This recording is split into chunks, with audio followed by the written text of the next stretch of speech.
Okay, so this is Brandon Roper, who's the plaintiff, filing against both Black Rifle Coffee Company and Evan Hafer, the co-creator, the co-founder, rather, of Black Rifle Coffee Company. Okay, I'm going to zoom right ahead to Section 4, General Allegations. On July 17th, 2016, Mr. Roper started working at Black Rifle Coffee Company. On July 30th, Mr. Hafer and Mr. Roper competed in a handgun shooting match at Wasatch Wing and Clay Range. Mr. Roper had taken first place in the competition. Mr. Hafer was very angry that Mr. Roper had beaten him. Mr. Hafer expressed his anger to Mr. Roper, and this was when Mr. Hafer began to treat Mr. Roper in an extremely hostile and domineering manner. Are you sure that's just not like how he always is? Yeah, this is also days after the hire. This is days after he begins working there. This is this is probably like their first like ever real interaction, and immediately being treated with hostility just because you did well. Yeah, I just think maybe you should have like looked at what you were applying to. Yeah, like psychosexual domination is gonna play a role in my employment here. Are you sure about that? Really, Black Rifle Coffee Co? Mr. Hafer felt like his reputation as an excellent shooter among the military special forces community was threatened by Mr. Roper when the other military competitors heard the results. Oh no, they're not gonna respect me as CEO of this coffee company as much anymore. Because one of like my fledglings beat me. One of my subordinates beat me. I should be the best out there. I mean, to me, that just sounds like he learned a lot from you that day on the range. Yeah, exactly. I mean, I bet he played it that way too. He's like, "Oh, this is weird. I've never done this. Thanks for that tip. I've never been this good before. This is amazing. Thanks for, I appreciate that." Wow, finally, the student has surpassed the master. It's like day one. Yeah. 14. Early in August 2016, Mr. Roper was forced to strip down to his underwear and participate in a, quote, marketing video where his image was digitally altered to look like he was naked. Mr. Roper was not given any opportunity to refuse to participate in this video, and he felt like if he refused to participate, he would have lost his job. And why would you want to lose this gig, man? You know? And remember, his role here is he works with the health insurance. That's his job here. Why would he even be in the commercial, let alone being like naked in it, let alone being like deep fake naked in it? Like that's a thing that is happening now, and he was a victim of this, and he didn't even realize it was happening. I mean, he realized it was happening. I think he didn't know it was going to be naked in it. That's nuts. Yeah, it's pretty fucked up. If your boss ever asks you to get naked, like, yeah, seems bad. You know, seems pretty bad. I don't think I would do this, man.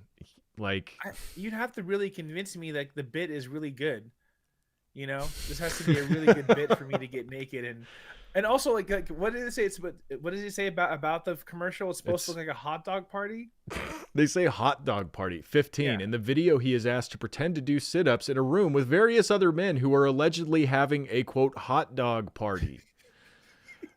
The video was meant to poke fun at homosexuals, and Mr. Roper participated in the video against his will. I don't know about that.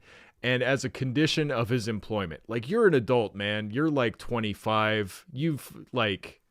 But still, he probably did feel like, you know, maybe it's a good gig. It's a good gig. Maybe he did that thing where he, you know, he lied on his resume and isn't really qualified to do it, so he has to kind of stay there because he can't really go parallel.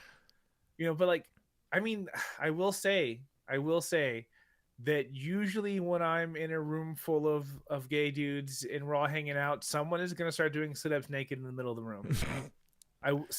This is not too crazy. Yeah, it's not that bad of a stereotype. It's pretty accurate.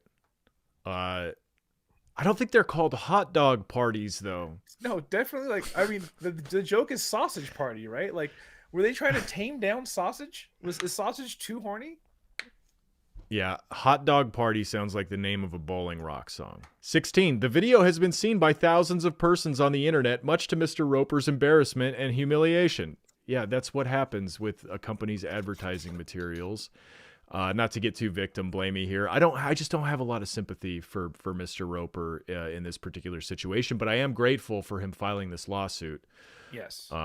17. On or about August 15th, 2016, Evan Hafer called Mr. Roper into his office. In front of Mr. Roper and several other people in his office, Mr. Hafer stripped down all his clothes and stood in front of Mr. Roper completely naked. Mr. Hafer acted as if he expected some sort of response out of Mr. Roper. Instead, Mr. Roper averted his eyes and tried to turn the conversation back to work. That's wild. Like, it comes off that at no point he goes, "What the fuck are you doing, man?" He just goes, "So about those numbers, the third quarter's coming up. We need more creamer in the break room." Sir, if this is your way of motivating me, it's working.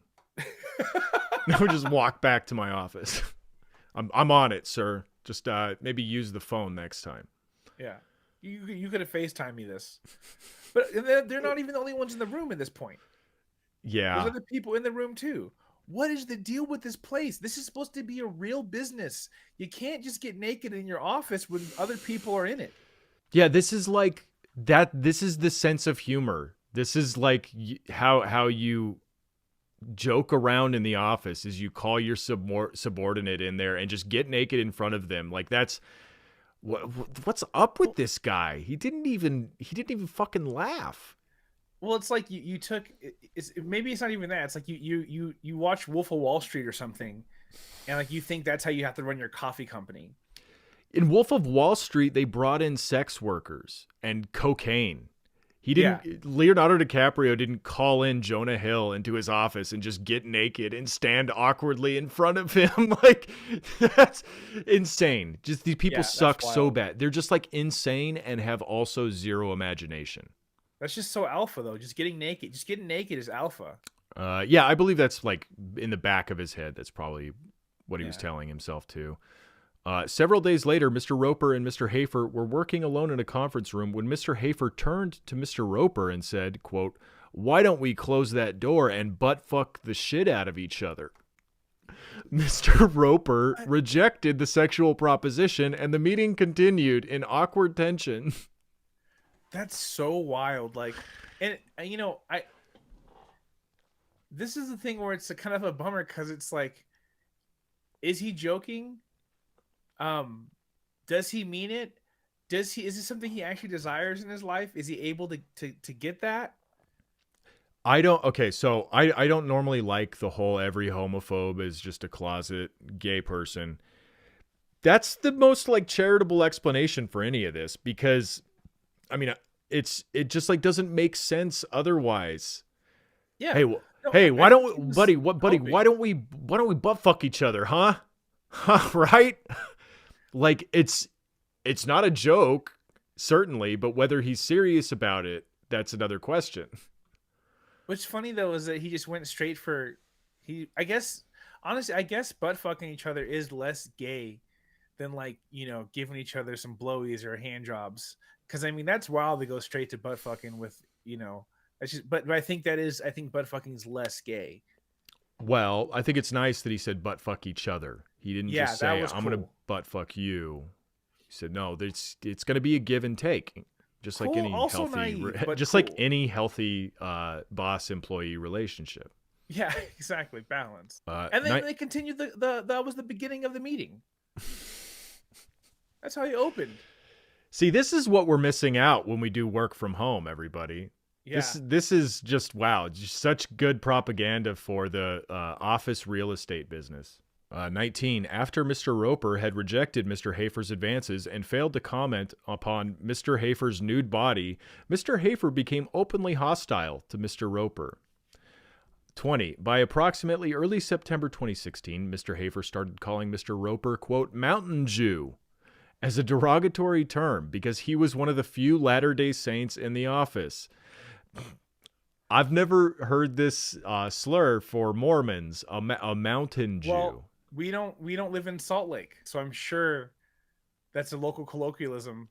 Yeah, I mean, I don't live around any Mormons. I guess in a big number. Yeah, I wasn't aware of it. It seems most insulting to Jewish people. Yeah, and I also feel like it's something they might have just made up in the office because like it was probably really edgy to call someone that, you know?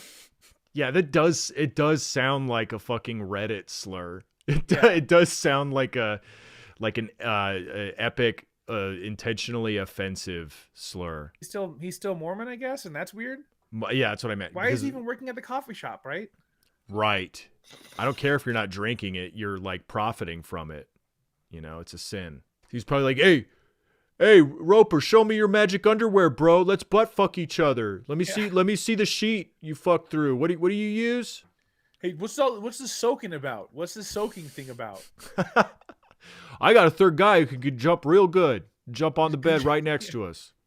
We got a bunk bed. We got a bunk bed, and we sit on the bunk bed. He does muscle ups on the bunk bed, and it really shakes the bunk bed. It's a whole different experience. It's fucking sick because when he gets up there, he looks down at us, makes direct eye contact. It's awesome. Connection. Mr. Hafer started being very mean and hateful towards Mr. Roper in front of other employees. So again, shitty. it might just be the guy. It's not an excuse, but it might be just who he is. On October 21st, 2016 at 8:30 a.m., Mr. Roper participated in a three-way call with Chief Operating Officer Rod Rudd himself and Mr. Hafer. Rod Rudd? Oh my! Paul should name his if Paul Rudd ever has a son, he should name him Rod. I'm sorry. Can we get a real person to be the third person in this call? Can we get an actual person with a real name, please? Thank you. It's just it's the inanimate carbon rod from the cover of Time magazine. Okay. In this call, Mr. Roper told Mr. Rudd and Mr. Hafer that he was concerned with the way he was being treated and that he demanded that he be treated more professionally and respectfully. So it took him from July to October to finally be like, hey, guys, come on. He saw this dude's wiener like 3 times. Mr. Hafer became very angry and said, "Roger that," to Mr. Roper and warned him that if he said one more word that he would be terminated on the spot. Again, I would let him fire me. I would probably let them fire me. It's a huge lawsuit at the time. Just by itself, without all the wieners and the advances. Well, no, with that stuff, they fire you. That's like wrong. You were fucking reporting harassment. You were trying to report harassment, sexual harassment, actually. And I understand it's like embarrassing for men in general to admit to sexual harassment, but I think it's maybe more embarrassing for the guy doing all this shit. Seems pretty fucking cringe. Seems pretty unsettling. Yeah. Mr. Roper saw an increase in Mr. Hafer's hostility toward him from that day forward. In early November, Mr. Roper was tasked with developing the HR department at BRCC. So this is like when he gets the big job. In his role as HR manager, Mr. Roper spoke with many new employees who complained about being victims of sexual harassment and complained that Mr. Hafer and others in middle and upper management were using a military-style management model, which was replete with sexual harassment and racism. And they're like, yeah, we told you that. You're working at Black Riffle Coffee Company. That's what the fuck we do. Duh. Yeah, why do you think we put you in charge of HR? Yeah. You're supposed to be managing these people. You're supposed to be telling them what happens here. And that's the thing too. Like, this guy's HR, I mean, not much sympathy for HR typically. But it's like, who are you going to complain to? Well, it's very funny. On or about the middle of November 2016, Mr. Roper reported to Mr. Rudd and Mr. Hafer that the company was at risk because of the work environment Mr. Hafer created. Mr. Rudd agreed with Mr. Roper, but rather than change his behavior, Mr. Hafer asked Mr. Roper, as Human Resource Director, to contact BRCC's attorney to have her draft an employee contract. Okay, so that's a typo. As Human Resource Director, to contact Black Riffle Coffee Company's attorney to have her draft an employee contract that, quote, allows me to do whatever the fuck I want to an employee without being sued. Amazing. Give me one of those We'll give me one of those good contracts where they can't sue me no matter what I do. Yeah, where I can you actually put those words in it verbatim? I can do whatever the fuck I want and you can't sue me. You don't think the rules like apply to you? Like, you know, that's kind of the whole thing. There are no rules. Because like, that's my freedom. My freedom is to run my company the way I want to. You could quit too. You could always quit. I mean, Whenever you want. people at the top like don't have to follow the rule. You know what I mean? Like, yeah, it's the exception when you actually have to follow a rule or two as like the CEO of, you know, and I don't know how successful they were in 2016. Probably a lot. I'm sure they got a lot of money for this. Yeah, you're just like give our employees have our employees sign the same contract that civilians in Iraq signed before we went over there. Yeah, because I remember that being all that stuff was fine. Do whatever. Out, right? I'll give you my contact at the military. Have them get into contact with their lawyers. They'll figure it out. It'll be fine. Just say you know me. They know I'm a great shot. They know I'm a really good shot. So like they're gonna help us out because they know I'm really good at shooting guns.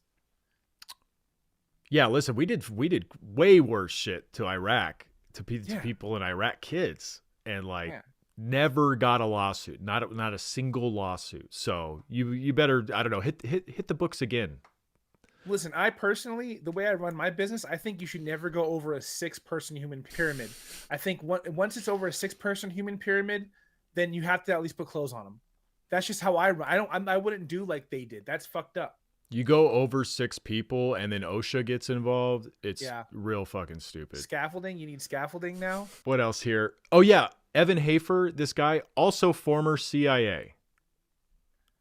Tight. Cool. Yeah. I was browsing through an interview he did, and he was talking about, like, briefly just mentioning in passing, you know, working in the CIA in Afghanistan. And then at the end, they were like, okay, well, what charities do you want people to donate to help, you know, military veterans? He's all, well, those interested in helping CIA veterans can donate to this one. He just like gave out the wounded CIA, probably all goes to Havana syndrome or whatever. That's amazing. But yeah, it's very funny that a former CIA guy running this epic based like right wing gun humping, military humping organization is like, you know, one of the biggest coffee companies in the fucking world. And we still have to listen to people say with like a straight face about how the right wing is anti-CIA and anti-militarism and, you know, anti-interventionism and all this shit. It's like, this is your whole personality. What would you guys have without this?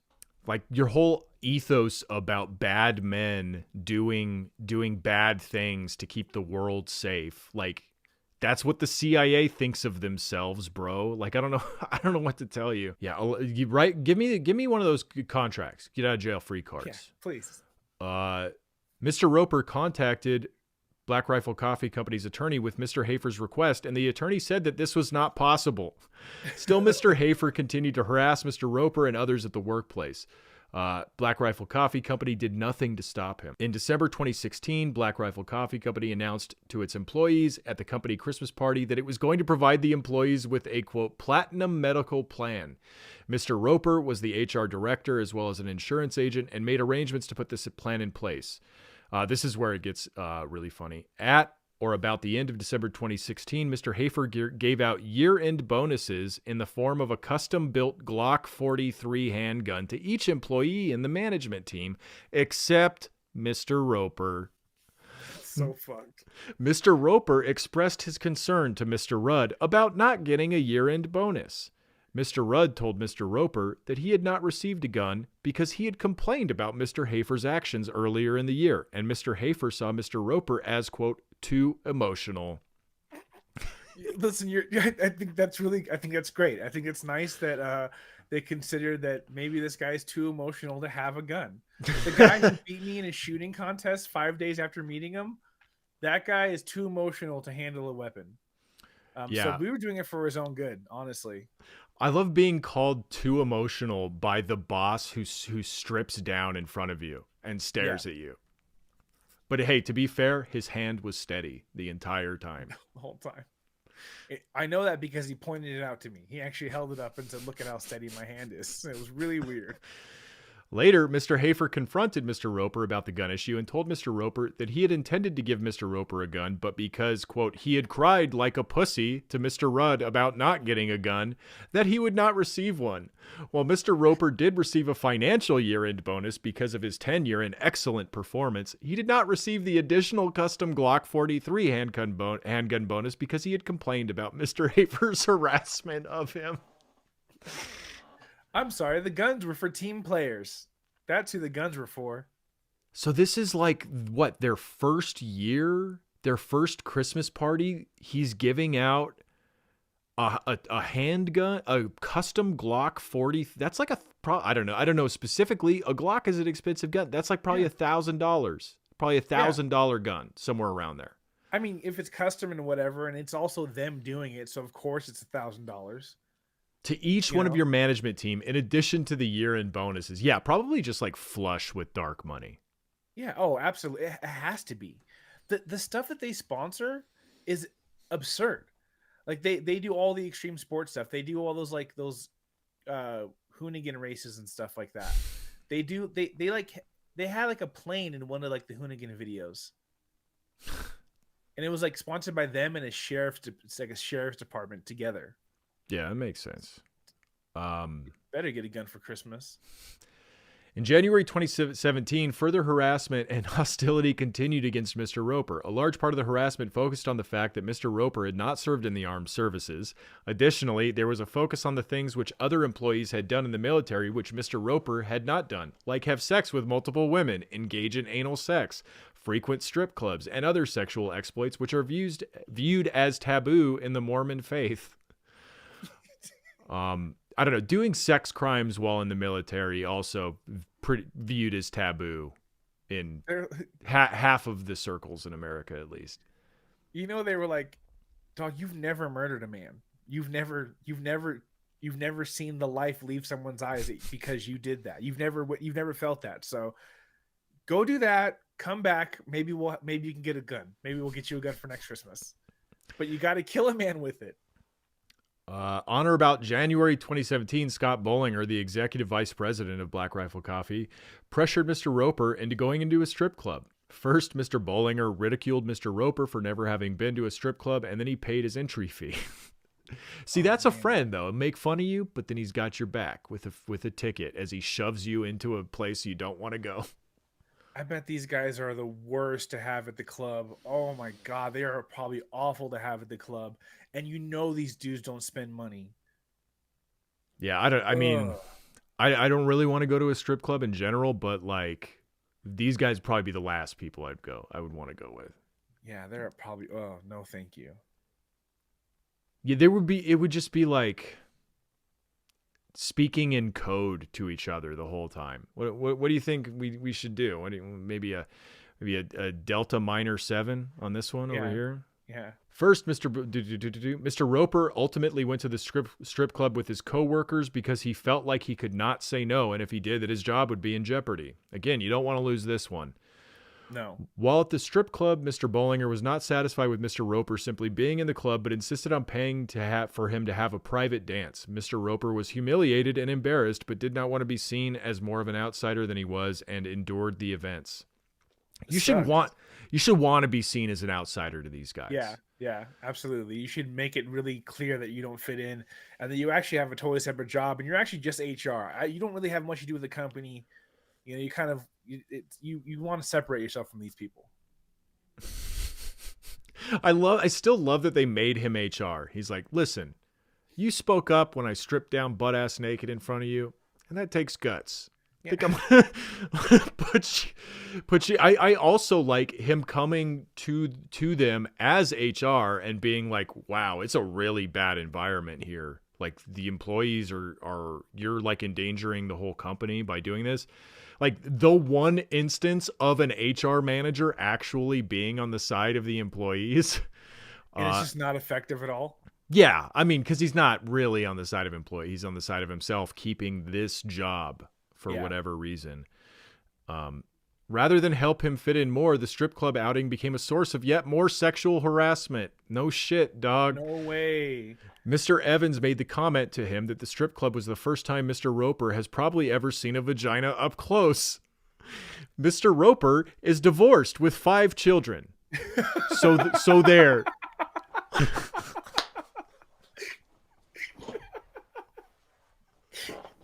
That's so fun. Like that's the best part about this stuff is like it doesn't matter what your life is, you're still a little gay virgin who's never seen a vagina, even though you have 5 kids. Listen, I've seen a vagina, not anymore. I'm not allowed to see that one anymore. But of course I've seen one. Yeah. It was similar to this one, actually. You think I haven't seen a vagina? I've given up more vagina than you probably won. In February 2017, Matt Best, so this is the other co-founder. This is the other co-founder, the guy who's in all the ads, the commercials. Yeah. In February 2017, Matt Best, another owner of BRCC, openly teased Mr. Roper because he had never had anal sex with a woman. This took place in the workplace in front of other employees, and it horrified and embarrassed Mr. Roper horribly. Again, like, should not ever have to say whether or not you've had anal sex at work. You shouldn't, like, you shouldn't have to say that during a house party at, like, adult card game if you don't want. You know what I mean? Like, you should never have to say whether you've had anal sex or not. What sucks is the dude was like, hey, you ever like had anal sex? And he was like, man, I don't know, man, leave me alone. He's like, I fucking knew you didn't. I knew you've never had anal sex. Nobody who's had anal sex would react that way. Yeah. I know you've never had anal sex because my boy said he wanted to butt fuck you and you wanted to butt fuck and you said no, so I knew you weren't down, bro. Yeah, you act like it was never done it. Oh, it's gross, weird. Yeah, we can tell. It's on your face. He's like, I'm just trying to get your lunch order, man. Like, what's going on? Like, can we just move past this? During this time, Mr. Roper started to withdraw from his family. He started feeling depressed and easily angered at home. The stress of being constantly ridiculed at work for his perceived lack of sexual experience and being repeatedly called a mountain Jew was taking its toll on Mr. Roper. He basically gets bought out of the company by getting to keep the commission on the private health insurance that every employee signs up for. Right here, the severance package provided that Mr. Roper could continue to receive the commissions from the sale of health insurance to BRCC employees, even as the company grew. This was a very valuable concession, given that Mr. Roper was receiving commissions from the placement of health insurance, totaling approximately $32,000 per year for 2017 and $35,000 per year in 2018. Given that the company was expected to continue to grow and these commissions were promised in perpetuity, the consideration for this severance was valued at approximately $720,000. What a great healthcare system we have here, folks. Yeah. If we let the state control it, there would be way too much waste, and this one guy wouldn't get $720,000 for putting up with butt-fuck jokes. So, but when I read that, I was confused by it.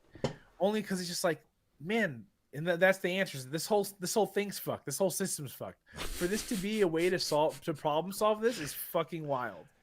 And it's not. It's just certain people get to wet their beaks in it, so they don't want to change it. It's an obvious case of material interest, you know. Yeah. Okay. I think that's it. It's like, of course this is happening. Of course this happened at this coffee company, you know. I'm looking at one of their ads, which is a man forcing another man's head onto a table, like holding him down while the man bares his teeth and grimaces. And there's a Black Riffle Coffee Company mug in the foreground. That's it.